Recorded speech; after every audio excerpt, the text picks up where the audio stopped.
Here we go. 3, 2, 1, boom. What's up, everybody? It's your coach. Welcome to the number one, I guess now, a live stream podcast or live stream show. Let me see what happens if I click here. Let's see what happens if I go to that. Okay. Live stream show here on the internet, the Coach HP show. Happy Friday. Today's Friday, 2/23. Happy Friday, 2/23. Okay. So let's get into let me see how many times I could say so over and over again. So I've been wanting to do a channel, post a video where I help people that they ask questions. That's what today's about. That's what we're doing here. Oh, let me change that logo there for a second. Let's see if I can do this real quick. See if that one's we got to do that later. All right, we'll leave that up there. So there's another so there for you. See how many record breaks I could do on the word so. Guy reached out to me yesterday. Let's reach out to him through this question. He told me his situation. I tried to get his email so I could have him on, whatever, but he hasn't looked at he didn't look at the thing yet. Oh, let's go live here on TikTok for a second. Let's go live on TikTok. Let's go live on TikTok. Go live. Boom.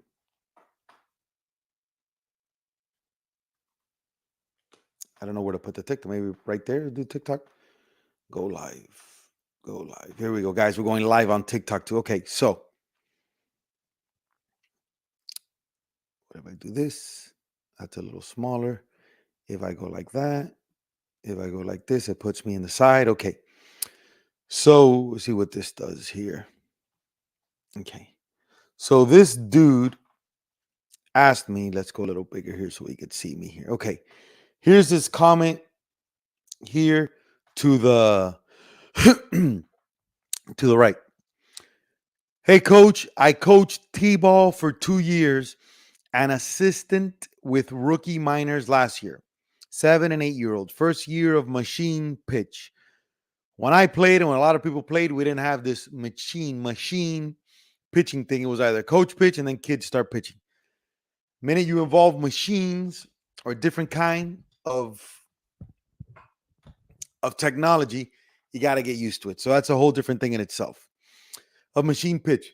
This is the second year of machine pitch, but they combined some T-ballers from last year, which this will be their first year of machine pitch.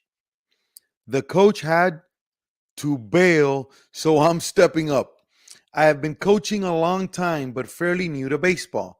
Do you have or can you recommend a quick timeline for a 2-hour practice?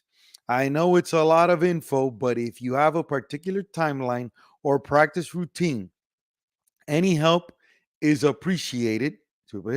I have 2 assistant coaches and 1 other parent, so we'll typically have 4 adults at practice, that's good.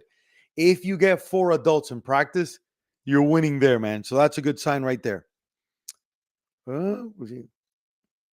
Other parents, so typically we'll have 4 adults at a practice. Thank you for your great videos. I'm sharing them with my parents at Parents Night. My man Ben. All right, Ben. So Ben, this is what we do. First thing you got to tell yourself is you already know, because you coach, you have to know the caliber of team that you have. So right off the bat, caliber of team. That's very important. Why is that important? Because you'll know how hard to push the kids. Because you have a lot of kids that are new, a lot of programs tend to skip fundamentals and they'll just go through a routine. They'll go through a classic warm up, which is like stretching out and stuff. That's always good. It's always good to do a little run. So what I would do is, say a 2-hour span, what I would do is I would run. You run to the outfield, make sure it's organized. The key with everything, especially when you're grabbing new players, Ben, is to set the tone. You have to set the tone with the players you have and with the new players so they don't fuck around in the dugout or mess around or any of that stuff. Okay? So that's number one. You want to set the tone. You're serious.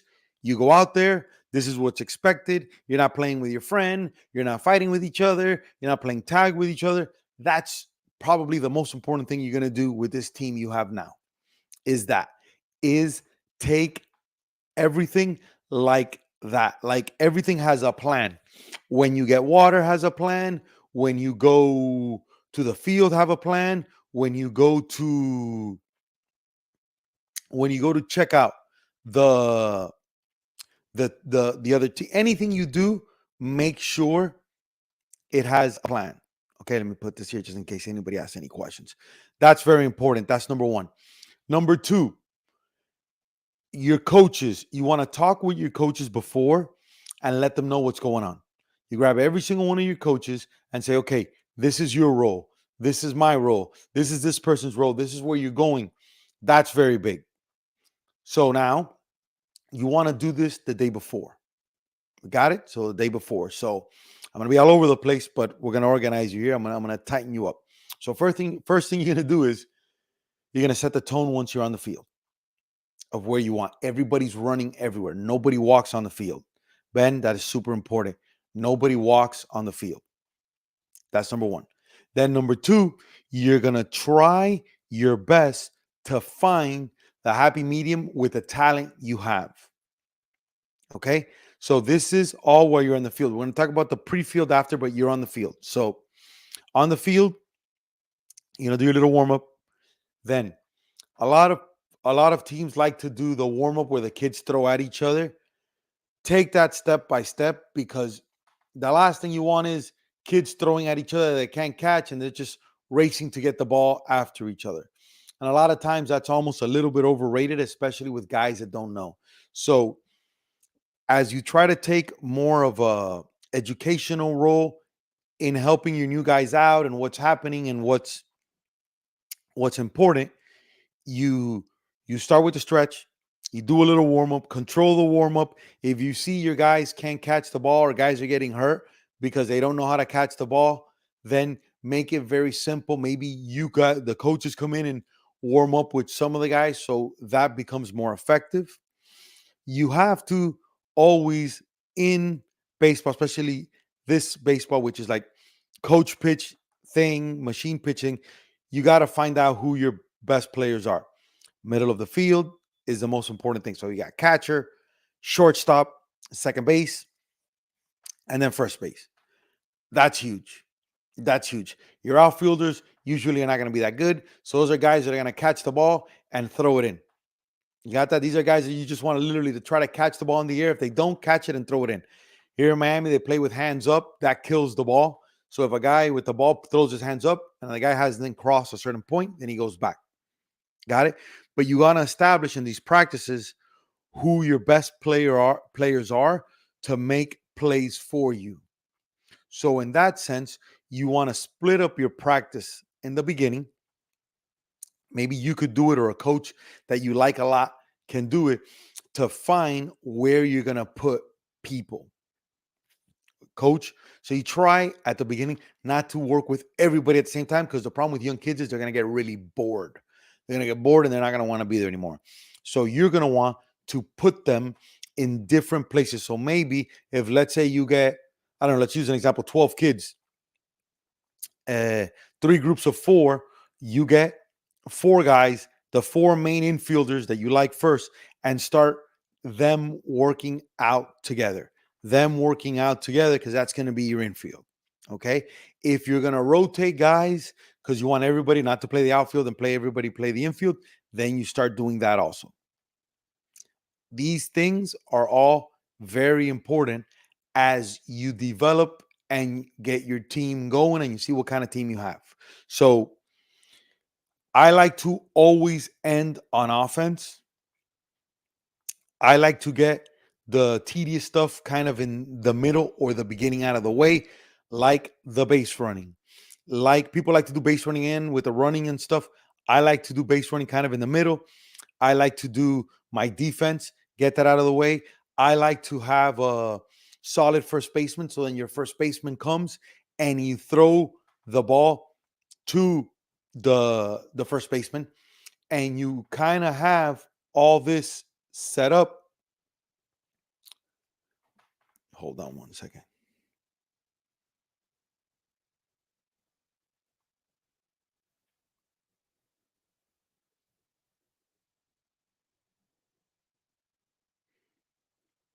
So you kind of have all this set up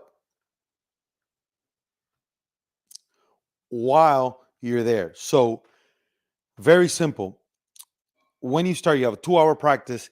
The last hour practice, we're going to split it in half, something else. But the beginning of practice, this is still you start your games, is you want to do warm up, you want to put them on the field, you want to do ground balls, you want to start working with your infielders, catching the ball, throwing it to the first base. Okay, first base, then you start with man on first. What you do, then you start with man on first and second. So with man on first, you're going to want to have the shuffle is super important. The shuffle flip by your second baseman, ground ball to second baseman's flip, or shortstop, flip to the second baseman. That force at second base with man on first is huge. The more you can look for that, the better things can go for you. So you really want to have that dialed in, like on point, bro. So you want to have that dialed in. So you have your second base and shortstop working together. Who's covering? If it's a little bit away, they throw it. If it's a little close, that flip, how to flip the ball. Those are all things you're going to work on. Ground ball, stay in front of the ball, stopping it, throwing to first base, stopping it, throwing it to first base. It's very rare that third basemen are going to make an out to first base. It could happen, but you want to try to avoid it. You want to try to avoid your your third baseman to to to make a single into a double or a triple. So you want to stop the ball. You want to build your first baseman. You want to build your first baseman where he sees the ball in front of him and he stops it and he's catching. So right now, what you want to do is you want to find the main characters of your team. A lot of people don't do that. You want to figure that out. And then you're going to figure out if you're going to rotate people in, if you're going to bring in people, key positions, if you're going to have a shortstop, it's going to be a shortstop the whole time, or you're going to rotate people to put a shortstop, stuff like that. So I would do in that first hour, I would separate outfielders with an outfield guy, just catching fly balls and throwing it in, catching ground balls and throwing it in as fast as you can, throwing it in as fast as you can. This is all machine coach pitch 8U talk. There's different for higher levels, but this is 8U talk. Catch the ball, throw it in. You want to try to avoid the extras. You want to try to avoid a hit becoming a double becoming a triple, and a double be turning into a home run. That's what you care about. So those are all the things you're going to look for in that first hour. Defense, your catcher. I don't know if the catcher actually stands behind or if he's in the back. So that catcher stepping on the base, tagging the runner out. Also, you practice man on first and second situation, your third baseman to step on the bag, hold the ball. Always telling your guys, you always got to tell your guys, this is a great tip. You always got to tell your guys what is about to happen if it happens. Meaning, guys, man on first and second, third baseman, ground ball to you, step on the bag. Ground ball to you, step the bag. Ground ball to you, step on the bag. You don't have to tag the runner. This is forever. A lot of people avoid this because they think kids know by this age, and by 8, even high schoolers, some of them don't know. So always reminding. You're always reminding, always reminding. So all for now, it's all situational stuff, fundamentals, ground balls, all that stuff. Second half, I make it about the offense. So, and then you could put your base running in between. But then second half is, I like to always end with a game. Always end with a game. If you have a machine, you're playing with machine. If not, you come and you do coach pitch. You stand on the line, coach, and you put your defense, your best defense, you put them on the field. Even if you have to put parents to play the outfield, you put your best defense on the field, and you have your hitters hit. You have your hitters hit. This is when you hit on the field. If you do in the cages, that's different. But if you're in a live field, in a big field, a playing field, this is what you do. And you have the guys hit, and you have the guys hit and hit. And that becomes, you do situational things. Nobody on base, let's see what happens. Man on first base, let's see what happens. Man on first and second, how do we play this? Man on second and third, what do we do? Bases loaded, what do we do? And you just do that, do that, do that. And that's for like 30 minutes. After that, the last 30 minutes, you play a game. You literally get two captains, let them play a team, let them put whoever they want, whatever, and you have fun and play a game. That's what I would do to start off. You're a saint for taking over a team that the coach bailed on. Fuck that guy. That guy, hopefully, that guy has the worst bad luck of his time. To bail on kids is the worst thing you can do. So the fact you stepped in, big shout out to you, my man. Hopefully, these are some tips. Comment below. I'm going to see if you could hopefully see this to see if you agree. If it helps out, let me know where you're located. All these things, keep me posted on this progress. Guys, if you're new to this channel, subscribe to this. Ask me your personal relationship questions, baseball questions, life questions, how to be happy questions, positivity questions, all that stuff. Do that here. It's your coach. Let's see. Ryan Joseph just asked a question. My man Ryan, here we go. If you're a GM, who are you picking as your franchise player and why? I don't like Luis Robert. I'm going to be honest with you. I don't know who Kyle Tucker is. And then I guess other three, maybe Julio Rodriguez right now, not Luis Robert for sure. I don't like that. To start a franchise, I don't like to start with super flashy guys that try to be that guy, you know? I'm sorry, I don't know who Kyle Tucker is. I'm a little off on my player lingo, whatever. I'll look that up. But I like Ryan. I think Julio Rodriguez is a good bet. The guy's been doing pretty good for the Mariners thus far, I think. I don't know. Let me know what you think, Ryan. Let me know if you agree or don't agree. Where else was I? So that's important. Ben, stay positive. Talk to the kids. Talk to the parents. Let them know what you're about. Let them know, hey, I'm here stepping in, but this is very important. I want to make sure that the kids have fun. That's what this is about. Let other people worry about being first place, winning, whatever. You make sure your kids have fun. And you teach fundamentals. Teach fundamentals, have fun. Never argue with the umpire. Don't fight with anybody. It's your coach. Subscribe, comment. I'm going to do this more. Live stream. Thank you so much. Twitter, YouTube, X, everybody. Thank you for the love, support. Subscribe, like this. We'll see you on the next one. Hopefully, Ben, this answered your question. Let's go.